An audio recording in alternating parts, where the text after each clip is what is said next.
আমরা স্পষ্ট করে বলতে চাই, যে মন্ত্রী ছাত্র সমাজকে এবং আন্দোলনকারী শিক্ষার্থীদেরকে ড্রাগ এডিক্টেড বলতে পারে, সেই মন্ত্রীকে এদেশের ছাত্র জনতা ক্ষমা করবে না।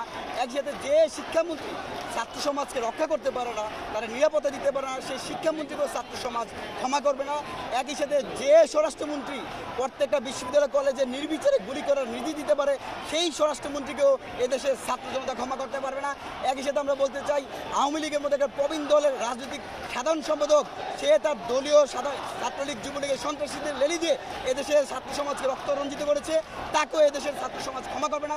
একই সাথে আমরা বলতে চাই, সর্বশেষ যে প্রধানমন্ত্রী আবু সাইদ, মুগ্ধ, মাহির, আহাদ সহ শত শত শিক্ষার্থী নিহত হওয়ার পরও তার বুকে আর্তনাদ আসে না, শুধু তার বুকে মেট্রো রেলের জন্য কান্না আসে, সেই প্রধানমন্ত্রীকে এদেশের ছাত্র জনতা শ্রমিক কখনই ক্ষমা করবে না।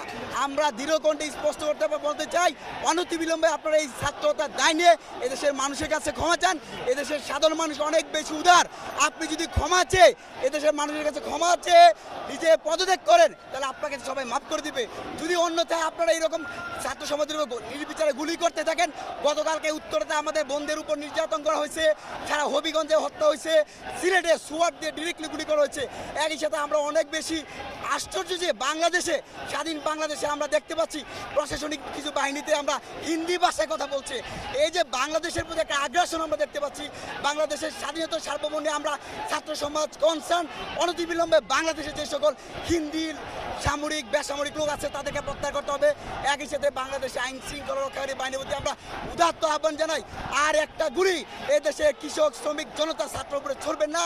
আপনারা গুলি ছেড়ে, বন্দুক ছেড়ে সাধারণ ছাত্রদের পাশে দাঁড়ান, নাগরিকদের পাশে দাঁড়ান। যদি আপনারা গুলি অব্যাহত রাখেন, তাহলে এদেশের ছাত্র সমাজ, সাধারণ মানুষ আপনাদেরকে ঘরে ঘরে গিয়ে ধরে নিয়ে আসবে। যেমনটা আপনারা রাতের অন্ধকারে ব্লক রাইড দিয়ে ঘরে ঘরে গিয়ে পাকিস্তানি হানাদারি বাহিনীর মতো আমাদেরকে গণগ্রেফতার করেছেন। আপনারা যদি আপনাদের পতন না চান, তাহলে অনতিবিলম্বে আপনারা এদেশের ছাত্র সমাজের কাছে দাঁড়ান।